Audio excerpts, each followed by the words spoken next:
Les eaux françaises de Polynésie sont-elles vraiment pillées? Plusieurs fois par mois, les hommes de la flottille 25F embarquent à bord d'un Guardian à la recherche de pêcheurs illégaux. Les forces armées en Polynésie française surveillent une zone grande comme toute l'Europe. Au large des Marquises apparaît un premier bateau de pêche. Il est chinois. Immédiatement, il est pris en photo.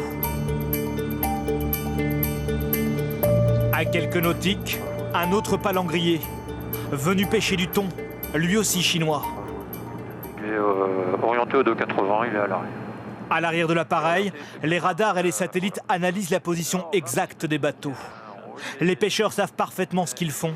Ils pêchent leur thon juste à l'extérieur de cette zone en rose, la zone économique exclusive française, interdite à la pêche étrangère. Les pêcheurs ont tendance à vouloir se rapprocher parce que ce sont des eaux poissonneuses. Mais toutefois, ils restent à l'extérieur de la zone et le but du vol est justement de contrôler qu'ils sont bien à l'extérieur de cette zone. Ces dernières années, aucun bateau n'a été pris en flagrant délit de pêche illégale dans les eaux françaises de Polynésie. Mais dans les eaux internationales, les pêcheurs étrangers respectent-ils pour autant les quotas qui peuvent avoir un impact négatif pour les pêcheurs polynésiens? Nous sommes à bord du Bougainville. Avec un équipage formé, entre autres, à la lutte contre le narcotrafic et la pêche illégale. Ce jour-là, toujours au large des Marquises, les hommes de la Marine nationale repèrent une cible bien précise. Un bateau de pêche qui bat pavillon chinois.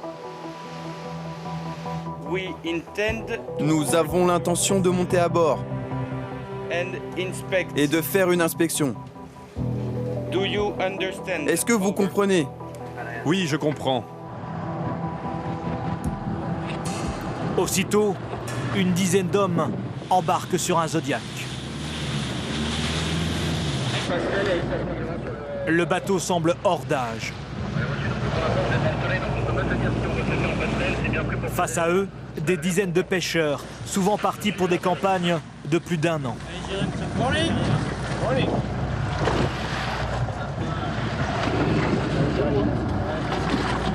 Un par un, ils embarquent pour commencer leur mission de police des pêches.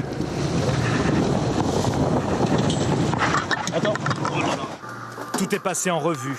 Les passeports ou encore le journal de bord. J'ai besoin de la liste de tous les poissons à bord. À bord aujourd'hui, pas ceux que vous avez déjà donnés à un autre bateau. Direction les cales frigorifiques où sont stockés les poissons.